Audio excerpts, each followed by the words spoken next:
Welcome back to the Hero's Journey podcast. We are on episode 54. Lots of good things been going on. In the 53 episodes so far. So we'll see if the 54th keeps up with the pace and keeps up with the excitement.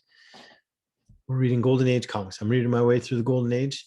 I'm into March 1945. So I've got all the 10 issues from this episode will be from March 1945. I'll tell you what, why don't we get down to it, and I'll bring up the issues for the week. And as always, at the end, so I'm going to go through 10 issues that I've read for this week, and I'll at the end I will show you some recent sales for these and highlight which issue out of the 10 becomes the big book of the week and is had the biggest sale, biggest recent sale, essentially. All right, so without further ado, here we go. All right, so first up, All Winners Comics, number 15. So timely book, right? I don't believe there were any timely books in the last episode. Look at the size of Namor. That guy is huge, but it works out because he's holding up the bridge so the train can't buy a Alex Schomburg cover. So lots going on, lots. Got Captain America punching and hitting with his shield, people shooting Buck. He's got two guns going. Look at that. Planes flying around, bombers in the background. If you're big into trains, the train cover, bomber cover, I don't know. All right, so what's first up? Submariner. There's a splash page from Submariner, the man who killed himself. So Submariner catches the murderer and thief who killed his inventor friend and stole a new super fast boat motor. So that was the thing. So they're trying to invent fast boat motors back in the day, and this guy invented a super fast boat motor.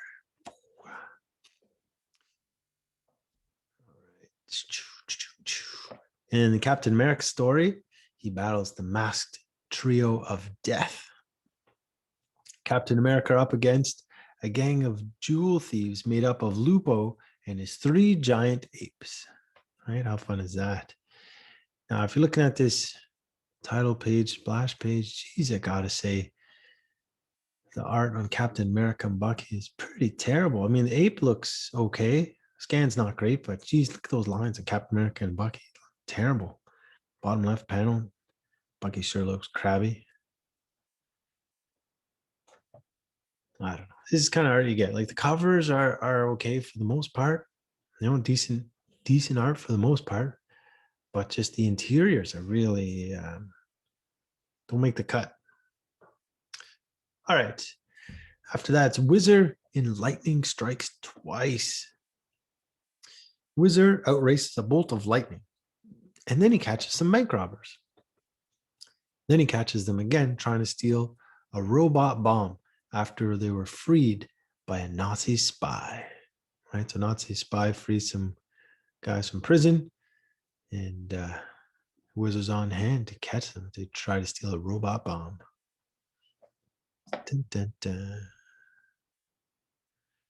Okay, next up, Blue Beetle number 37. Now, it's been a couple months worth of publishing since we've read one of these things. Blue Beetle, my favorite punching bag. Cover is not too bad. Blue Beetle is a little out of proportion there and whatever. I don't know what's going on with his arm muscles there. But yeah, there's the reason he's my favorite punching bag. All right, so it's 2 Blue Beetle stories in this issue. Here's the first one, Blue Beetle and the Giant Tree Mystery. Got Joan Mason there lying on the ground. All right, here's the story. Blue Beetle escorts a diplomat when they are ambushed. So, sorry, he's escorting a diplomat through some forest or driving through in a convertible car when they're ambushed by thugs dressed as bears, tigers, and apes. For some reason, the bad guy is dressed up as animals to ambush them. This is just a silly, ridiculous story. And this is even better. Look at this. So These guys are attacking the car. So Blue Beetle, you can see in the top right there, he's like, oh, hey, I'm just going to pick up the car and put it out of the way. And he puts it in the middle panel. He just puts it on top of a tree, just a tree branch. He said, I'm just going to grab this car and put it on top of the tree. What the? Who? It's just, I know the golden age gets a bad rap for stories that were just silly and nonsensical, but geez, this Blue Beetle really takes it to a whole new level. Since when does this guy, he's not supposed to be, superhuman, right? And then, all right, so the next story is, all right, so you got Blue Beetle here on the cover, and then those two people in the circles there are the next two contest winners that appear in the Blue Beetle story. That part I actually think is kind of cool. Just the rest of the issue is just a zooey mess. I mean, although at the end of the day, it's like, hey, I'm going to pick up some kids and I'm going to take them on an adventure. We'll almost get killed. Like, are the parents signing a waiver or something? Like, what? How do they get away with that? Just doesn't even make sense. All right. And then in the bottom panel, that is, I believe, I want to say the first appearance of the Beetlebird, right? So Blue Beetle's airplane. It's got the little insignia on there. So there you go. First appearance of the Beetlebird, I believe. I'm not looking into it too much. If that's your thing, go for it. So Blue Beetle visits a professor friend with the contest winners and heads to the center of the earth to find dinosaurs and primitive humans. Now I get it. This is back in 1940s before, everything was necessarily discovered. We hadn't been to the moon yet. And people, it was widely believed that the moon was made of cheese. I'm not saying scientists believe that. I'm saying, the masses is kind of, it was widely held belief, myth, if you will. But here we go. So, the professor created this hole so that they could, there's just this big flame. And so Blue Beetle blew it out because he blew out a huge flame coming from the center of the earth. And it's like, now I'll just fly everyone down. What the what? So in those top panels, everyone's just riding his back like he's some kind of giant all of a sudden. The top two panels. And he's just flying everyone down to the center of the earth because sure. All right, look, I could probably spend a whole episode talking about how silly this comic is. But there's probably some Blue Beetle fans out there that are going to get upset. So let's just move on from there.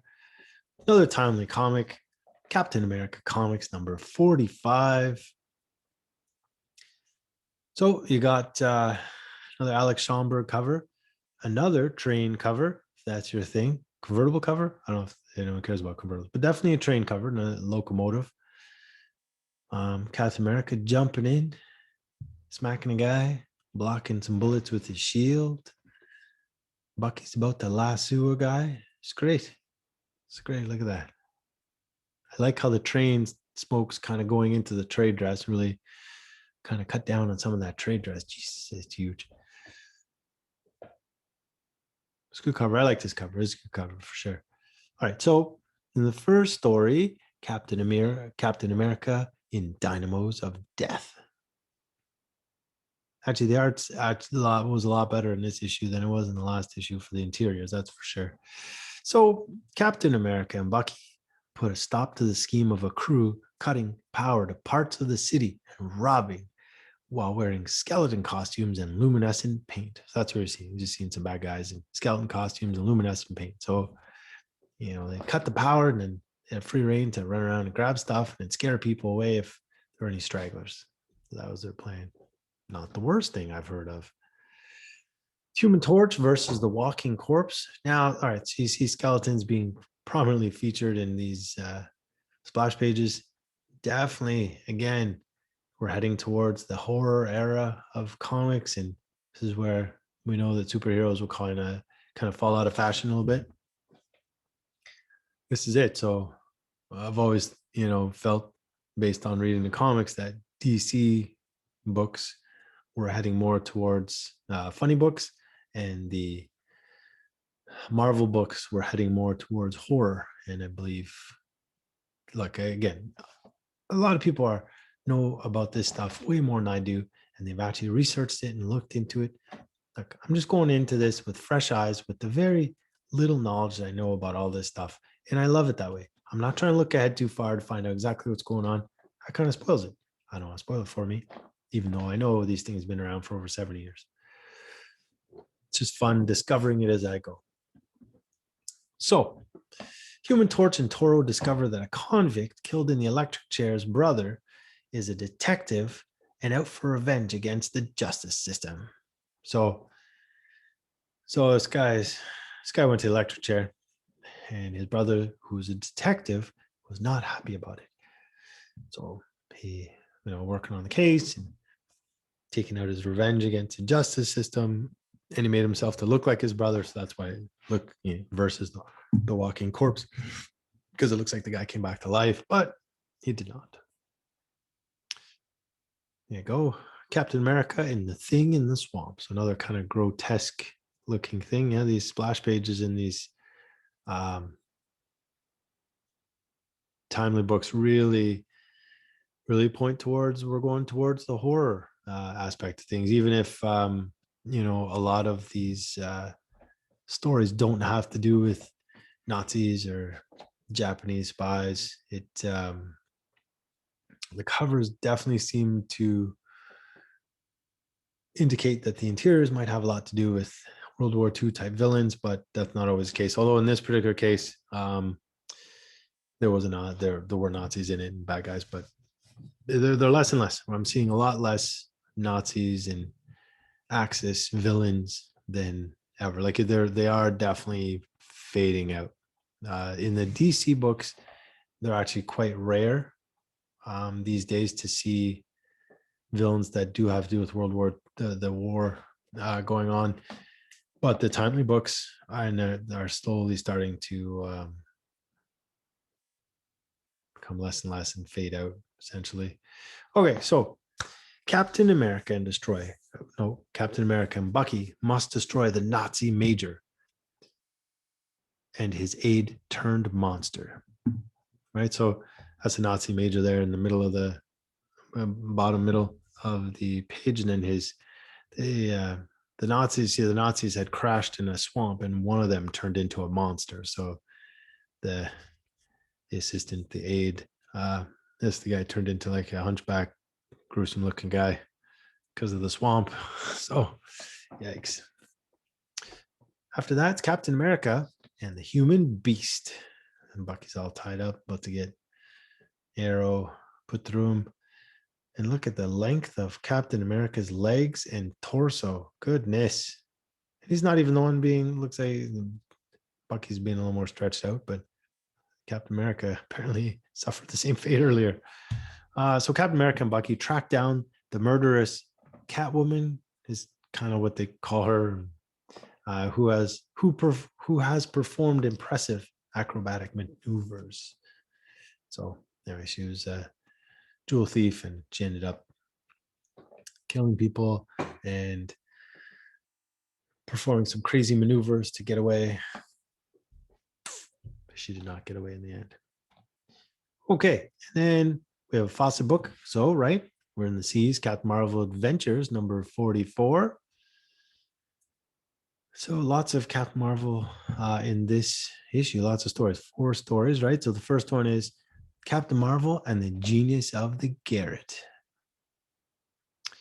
So Captain Marvel sets out to have his portrait painted by a poor artist who is being taken advantage of by a thug who buys his painting for a few dollars and then sells them for a few thousand. That's a good flip, right? But taking advantage of a poor artist, that's not nice.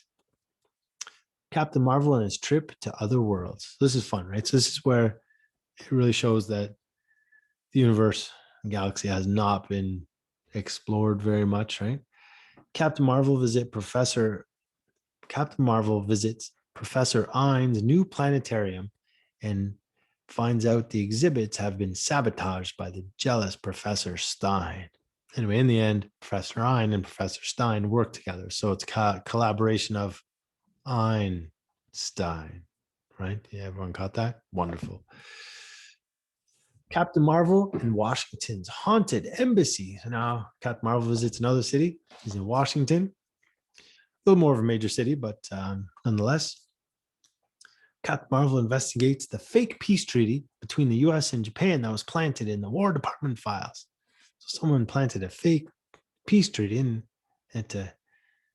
I don't know why it was such a big deal. It's weird how it became such a big deal. Someone planted, like, all right, we didn't write it, just rip it up and get rid of it. But somehow it got out and copies were made and sent out to the front line. So everyone's kind of confused, I guess, is the thing. And then finally, the last story of the book is Captain Marvel Adventures presents that thrilling serial, The Monster Society of Evil, starring Captain Marvel, Chapter 23, Mr. Mind's School for Evil. Now, this is Chapter 23 of 25. So we're getting there. We're getting it right. After this one, will be 2 more stories in the serial to cover. So Captain Marvel is captured by Mr. Mind for a school project when Mr. Mind has to learn how to be evil again. So Mr. Mind is actually, he's the one who goes back to school to learn how to be evil because he'd lost his memory in the previous chapter of the serial, and he got his memory back, but forgot how to be evil. Goodness. Okay, and then, of course, Captain Marvel Jr., 28, got Savannah on the cover there, melting a building with a crazy-looking flashlight. Fun stuff, right? So, flash page, Captain Marvel Jr., right? Crumbling crimes. So Captain Marvel Jr. puts an end to Dr. Savannah's crime wave, who was using a Blu-ray machine that could melt anything, including buildings and trains, right? So he's melting these buildings and then robbing them. It's great. And Captain Marvel Jr., the fighting namesake. So Captain Marvel Jr. Captain Marvel Jr. has a U.S. bomber named after him that sets records for hunting down Japanese Navy ships until they are fooled by a decoy of Captain Marvel. See, they're fooled by a decoy of Captain Marvel, then they fly into a barrage of anti-aircraft fire, and then they get shot down. And all man, like, oh, Captain Marvel do that to us. Oh, goodness, it's terrible. But there you can see on the title page that you got Captain Marvel Jr. flying, but then lower down you see it's supposed to be a Japanese agent or spy. It's posing and being a decoy. It's nuts. Okay, after that, it's Captain Marvel Jr. He battles the moon monster, right? So again, this is, the fantastic things from other planets. Captain Marvel Jr. flies to the moon to bring back some moon rocks to prove that that a fraudulent professor was passing off Earth rocks as coming from the moon. So this guy was selling a bunch of rocks. Hey, these moon rocks, buy them. But, since we haven't been to the moon yet, and this wouldn't be for another almost 20 years, this guy selling the moon rocks clearly wasn't on the level. So Captain Marvel Jr. flies to the moon to prove him wrong, brings back some moon rocks, but it turns out the moon rocks were actually eggs and monsters came out of them. So Captain Marvel Jr., tried to show a guy up, caused a huge problem. This monster started destroying the city, and then he had to take matters into his own hands. Right, Detective Comics number 97. Kind of a fun cover. I'm not going to say it's really exciting or anything. Well, it's a fun Detective Comics cover, why not? But not, I can't imagine this one's going to be very well sought after. Nonetheless, Batman and Robin, The Secret of the Switch. So Batman and Robin figure out that a mobster faked his own death to flush out an accomplice who would come out of hiding to recover some ill-gotten loot. So basically, this Secret of the Switch. So basically, this one mobster had all the loot for all the guys. He hung on to all the loot for all the guys. A bunch of guys pulled off a heist. One of the guys put the loot into this machine where if you pull the right switch, it'll open the safe and you get the diamonds. If you pull the wrong switch, the room, I want to say, fills up with gas and you die. So you can't get the loot. So only one switch works, and the idea was that what did this guy do? He faked his own death so that people would come to the machine and try to figure out which one would open the thing. And Batman and Robin caught on, and not only did they stop it, but they also recovered the loot. So good job, Batman and Robin. Flash Comics number 63. I know it's not the best.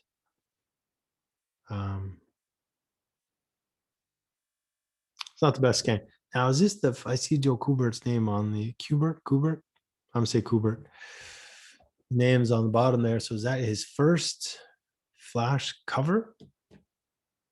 I really don't know, unfortunately. But in this issue, this issue does have some terrible scans. But so it's the Flash, the horrors a la creep. Flash heads to Hollywood to save Winky, Blinky, and Naughty, who are working on a publicity stunt with a horror actress. Yeah, so they're really afraid of this in this movie because it's horror movie, and word got back that the movie was so scary that people were actually fainting. So Winky, Blinky, and Naughty were brought out to, keep it going. But unfortunately, they actually were scared, and that happened. And then people tried to kill them because they didn't want the movie to be a big success. And so that's why the Flash got involved. And Johnny Thunder. Oh God, what's he up to now? Johnny Thunder rents a house that is just a shell and finds dead bodies in various places in an attempt to drive him away as part of an elaborate scam. Right. So somehow he went in. They wanted to find a place to live. It's hard to find a place near Hollywood. I guess that was affordable. They rented this house. It's kind of sight unseen. Just there, it goes in. There's nothing in there. It's just a shell, and so, but because of the lease, couldn't get his money back. But then he found, but then they tried to chase him away by planting bodies that looked dead, but were really just people acting dead. Anyway, it didn't work out, and he figured it out, and this whole thing. That is a good example of a dumb golden age story. Hawkman, the Mystic Urn. Yeah, the art's pretty good on this. The scan just is terrible. Art looked like it would have been better if you could actually see it very well. But anyway, Hawkman discovers that a mysterious disease causing zombie-like symptoms is being caused by a gas hidden in gifts from a stranger. That sounds mysterious. I like it. I like the premise. Okay. Green Lantern 15. Look at that. You got Green Lantern Doiby on the cover there. Green Lantern battles the thoughts that came to life. So true to the cover. Now this is the first. So there's really only 2 stories in this issue. However, one of the stories is told in 2 chapters. So it's like 3 stories, but it's like the length of 3 stories, but it's 2 stories, one's in 2 chapters. So in the issue, here we go. We got Green Lantern 1, 2, 3. Stop thinking. Green Lantern and Doiby Dickles are caught in the chaos caused by Albert Zero, the man whose every thought and dream comes to life. Right, and then 4, 5, 6. Stop thinking. And Green Lantern imparts all of his knowledge and understanding on him so he can control his power. So he didn't like to have. Yeah, so all his thoughts, he basically got hit on the head, knocked some brain cells loose, and all his thoughts just came to life because of it. And then, but what's interesting about this is that he didn't lose his powers at the end of the story. He just figures out how to control them better because Green Lantern gave him all the knowledge and wisdom and understanding that he had, and he just kind of goes off with finds a woman and goes off and supposedly lives a quiet life. So it's just very interesting that this Albert Zero goes on to live a quiet life. And he's never heard from again, from my understanding. All right. In the next story, Green Lantern, Carlton Congo will hoodoo you. I don't know if that's the name of the story, but that's what it is. So Green Lantern Doiby Dickles expose a fake voodoo witch doctor hired by rivals to eliminate both of them. So it's voodoo doctors had this crazy scam going on where he'd rid you of your enemies by performing rituals and having voodoo dolls and melt the dolls and stuff. And really, he'd just have his thugs go out and eliminate them. And turns out Alan Scott and Doiby Dickles were the targets, and they didn't like that, so they put a stop to it. Kid Eternity. Look at that. Hit Comics number 35, right? Kid Eternity. I don't like the cover. It looks silly. Can't get behind it. I don't know. I'll tell you, if I left the house wearing White Sox like that with that kind of outfit, my wife would have a fit. But that's not why I don't like the cover. Just not an interesting cover. So Kid Eternity saves a boy from the electric chair who has been wrongly accused of murder. So this young man was made a partner in a law firm, and one of the other partners killed the third partner and then framed this young man because he wanted everything for himself. And then he pretends to defend the guy he framed for murder, and Kid Attorney had a hard time proving that this was happening. The only way he could do it was bring the dead partner back to life to give his confession. Anyway. And then it's Her Highness. Her Highness inherits an old nag and uses tricks to scare off the other horses in a race. But then she gets caught. But to be fair, she just uses like some ventriloquism. It wasn't like, it was like her horse was talking, which spooked the other horses, which I don't really get how that's actually illegal or really a problem. I guess it just didn't like there were shenanigans, but anyway. All right. Human Torch, another Alex Schomburg cover, number 18. Now, this does not have the trademark Alex Schomburg element on it, right? You got the fire guys on the cover, got Alex Schomburg. Almost always, you have one of those fire guys blasting through something. But in this case, they don't. See, they come off panel. So you don't see them blasting through anything. It's very surprising. Normally, you do. Yeah.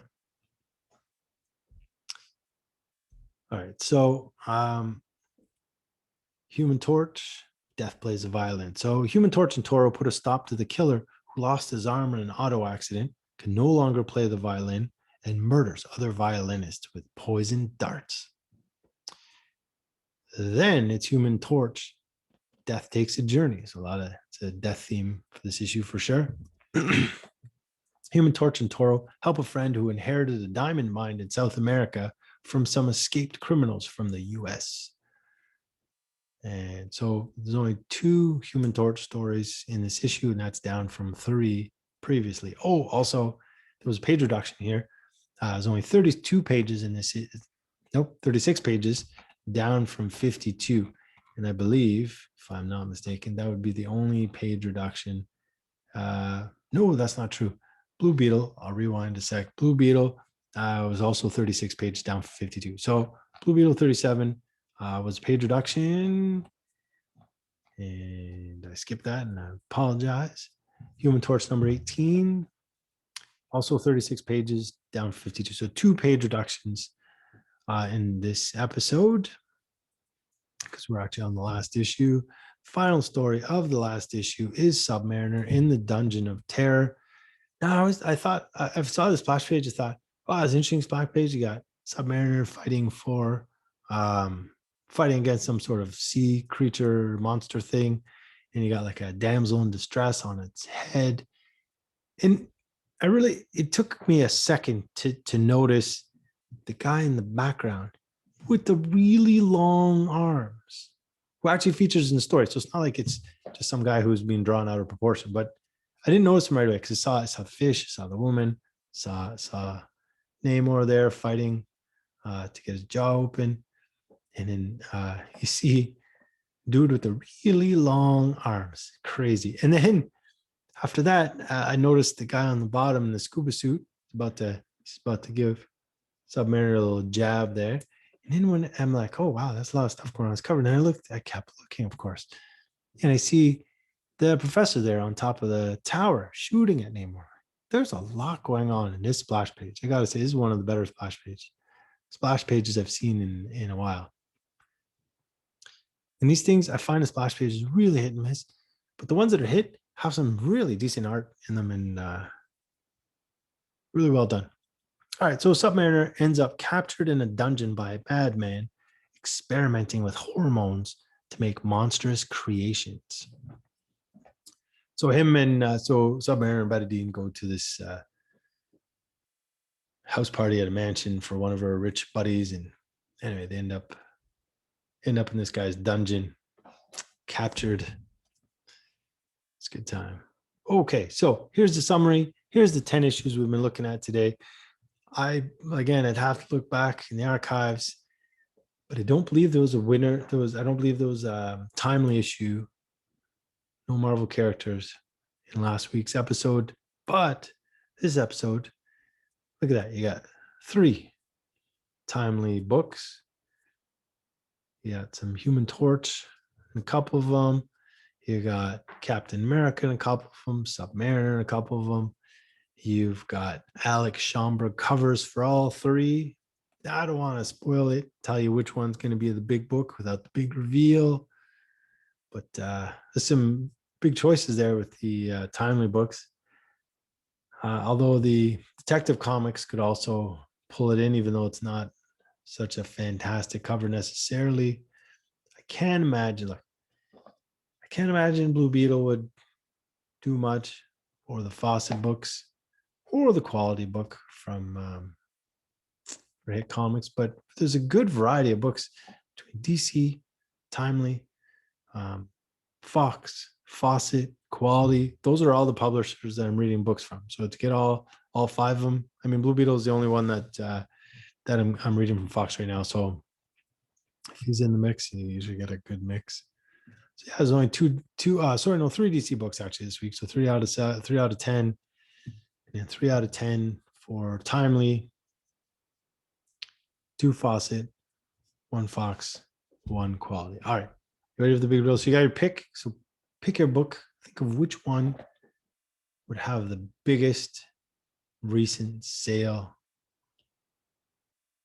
And again, I compare grades. So I try to, if one has a really good recent sale, I'll compare all the grades to see if the overall that book should be the top book. Ready? There it is. There it is. All winners number 15 is the big winner, because a 9.6 sold in June of 2021 for $38,400. A 9.6. Think about that. 9.6 is something you'd pick up off a direct market shelf if it didn't get mangled by the 4 people that touched it before it got there. Like, think about that. It's so easy not to get a 9.6. So for this book to survive 70 years, and then we're talking about, it's not like it got graded the day it was purchased. It survived for 50 years before someone put it in a capsule to preserve the grade. And now, just as a heads up, this was part of the Promise collection. So this is a CGC pedigree. So no surprise that the price was that high for that one book, because it was from the Promise collection, and that is a single highest grade by far for that book. But I did compare another grades, and this one does come out ahead. Now, if you look, the Human Torch issue number 18, the other opposite corner, bottom right, has a 9.4 from June 2021 for 18,000. Now, this was not part of the Promise collection, but that is an extremely high grade as well for a book that's over 7 years old again. And then the other timely book, Captain America 45, 9.0 from September 2020 for 38.40. Also a good sale. Good sale for sure. But yeah, I had to give it the all winners one because it some of the other grades were pretty close to the other two timely books, but just that Promise collection sale, you have to give it to it. It's just that's an insane sale. I have to say, I was looking at the sales data and I had a hard time comparing recent sales for these books in other grades, because one would have like a mid-grade sale that was recent, the other ones wouldn't. And then, one would have low, high, like I had a hard time matching them up. And, but anyways, overall, I had to give it to the all winners. But then, of course, look, a Blue Beetle, 7.5 for $348. That's not bad for a Blue Beetle book, to be fair. And there's only 6 on the census, so that it's not huge dollars, but for Blue Beetle, that's actually not the worst I've seen. For that Captain Marvel's Adventures for mid-grade for $135 from just a couple months ago. I always think that's low, but I know the print run was quite high.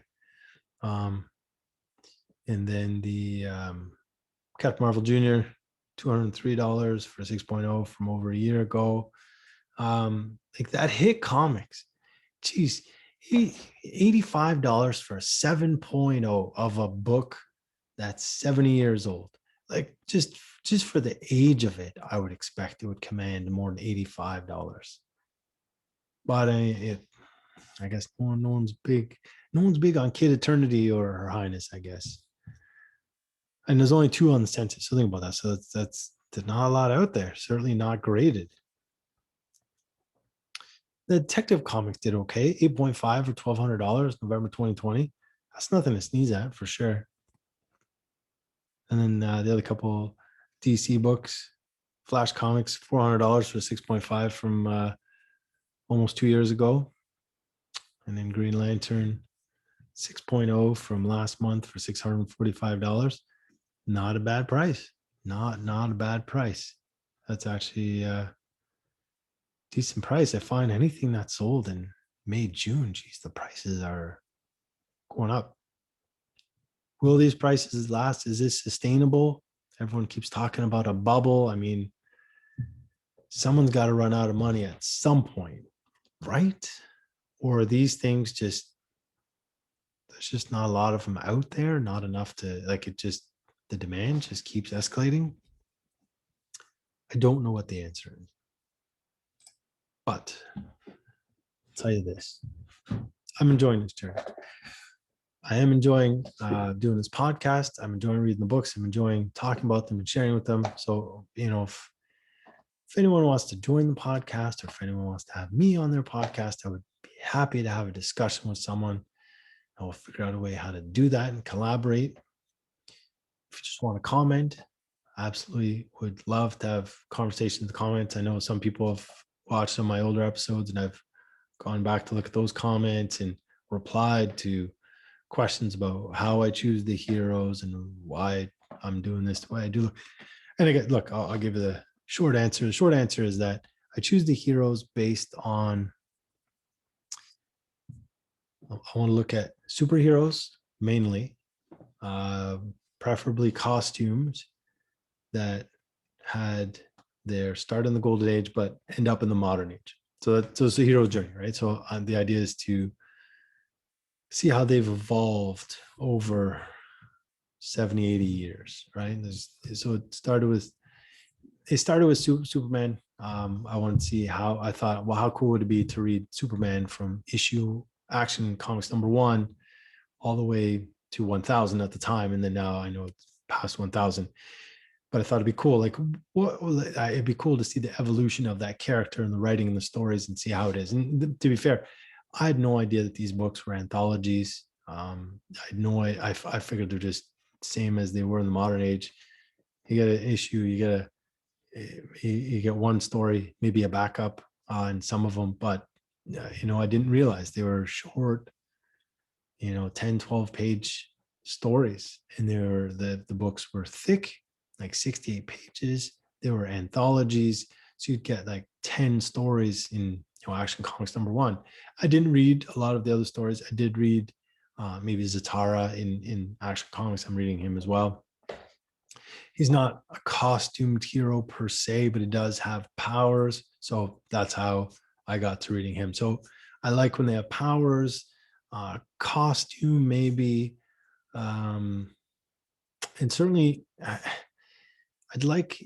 I'm trying to read about characters that have at least, I want to say, 50 appearances. I was doing like just a dozen appearances, but then I was getting some really kind of one-off characters that, yeah, maybe okay to read, but it was becoming too much. Like I said, these things are the books are anthologies for the most part still, and contain multiple stories. But like at 68 pages, these things are monsters, and it's really tough to get through.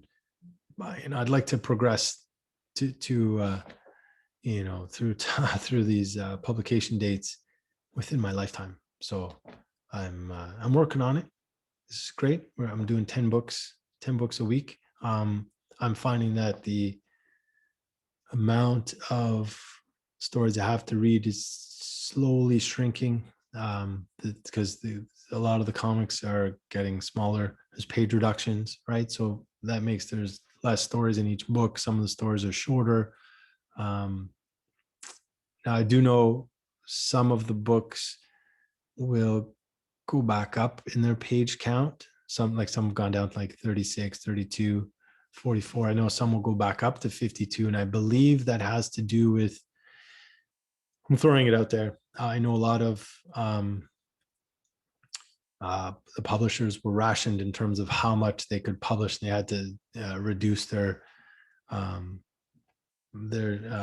use of paper by about 10% or so. The war planning department, I believe, had something to do with that. It's in the DC books. So if you look at some of my older episodes we're talking about.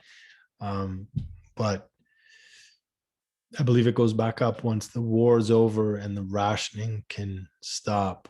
So they'll go back to more mass publications, maybe more. And maybe the books that are published quarterly will be bi-monthly, and the bi-monthlies will be monthly again.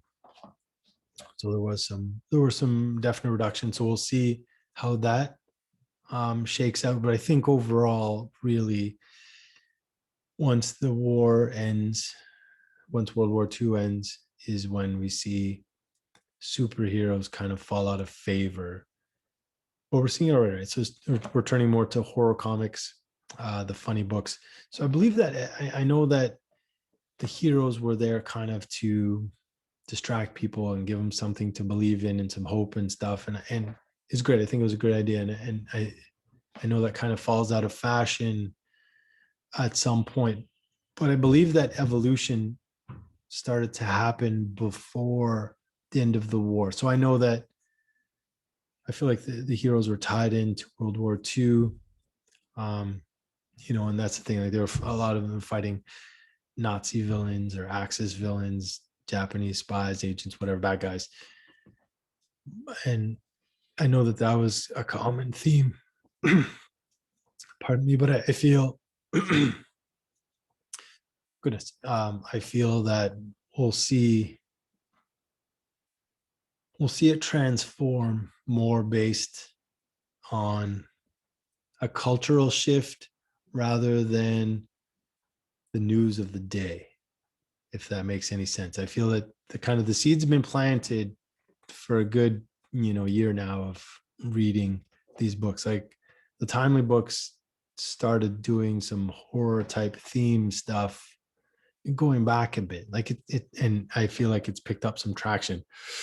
And also DC started putting out more funny books, more humor into their comics with the sidekicks and stuff, so that it's been really kind of an organic transition, I believe, in terms of just the shift in taste. And people may be getting superhero fatigue and just tired of Superman doing doing his pose and whatever, and it's just not enough. They need something with a little more depth, and I believe the horror comics, the funny books, will give a different dimension and something to look forward to. And then, of course, we see the heroes come back. I know that, and that's when I believe we see the Silver Age. Again, I'm going this kind of blind. I'm not a historian.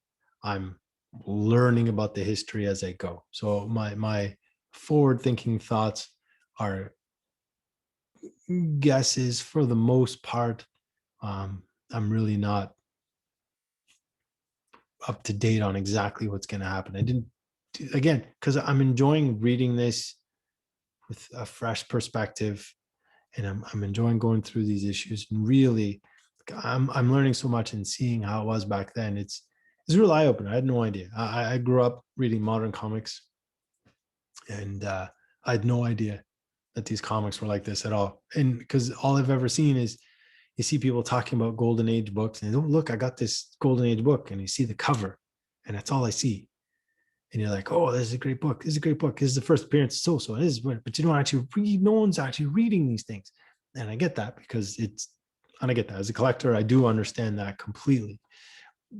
But the whole idea of this project is to really better understand how the heroes evolved. And I'm really getting a good sense of it. Anyway, I'm enjoying this project. I'm going to keep going for as long as I can.